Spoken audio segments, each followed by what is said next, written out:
Does this sound like you?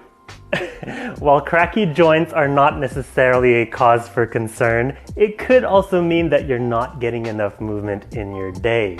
And you know what they say, motion is lotion. Here are some gentle beginner moves you can do to lubricate those cracky joints.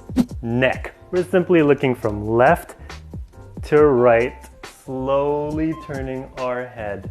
Follow your natural range of motion. Shoulders, just roll them back nice and slowly. Chest, we're gonna open up our arms, look upward and slightly bend back. Low back and spine, we're gonna swing our arms from left to right, pivoting our foot. Hips, bring your knee up and to the side. Follow a range of motion that works for you. Knees, we're simply going to kick back nice and slowly. Wrists, circles in both directions.